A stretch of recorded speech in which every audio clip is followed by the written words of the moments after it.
ત્યારબાદ બીજા 10,000 વર્ષ ઉગ્ર તપને આદર્યું. ઉગ્ર તપ આદર્યું એટલે મને શિવજી તો પ્રસન્ન ન થયા, પણ પરમાજી આવી મને કહેવા લાગ્યા કે હે હેણાકંસ, મહાભગવાન તારી માથે પ્રસન્ન થાવ. ત્યારે મેં કીધું કે વરદાન દેવું હોય તો મને એવું આપો કે હું અમર બની જાઉં. ત્યારે બ્રહ્માજીએ મને કીધું કે નહીં, જેનું નામ એનો નાશ છે, બીજું વરદાન તો માંગી લે. ત્યારે મેં કીધું કે તો જવાને મારે વરદાન હતું.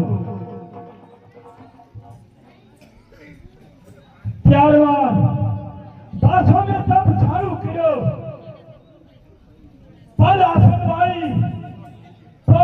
વાળી અને મેં બીજા 10,000 વર્ષ તપ કર્યો. આવી રીતે મેં 1000 વર્ષ તપ કર્યો છતાં શિવજી પ્રસન્ન થયા.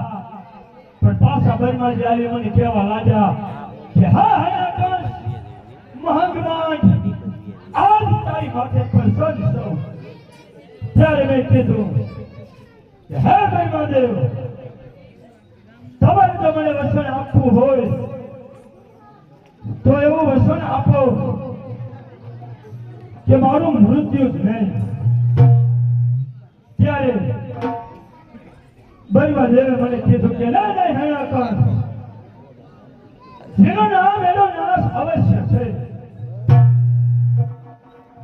તારે મનને ભાવે તે બીજું વચન માંગી લે. તું કે તને બીજું વચન આજે આપું. ત્યારે મેં કીધું કે હે બ્રહ્મદેવ, જો ખરેખર મારી ભક્તિથી તમે પ્રસન્ન થયા હો તો આજ નહીં, કાલ સૂર્ય ઉદય થાય વરદાન માંગી. બ્રહ્મદેવે કીધું કાંઈ વાંધો નહીં. નાથી બ્રહ્મદેવ ચાલ્યા ગયા અને આખી રાત મેં વિચાર કર્યો કે સવારનો સૂરજ ઉગશે, બ્રહ્મદેવ આવશે, મને વચન આપશે, ઘણું વચન માંગીશ. પછી હું ખડ્યો અને પેન લઈને બેઠો, કારણ કે વચન માંગવામાં મારાથી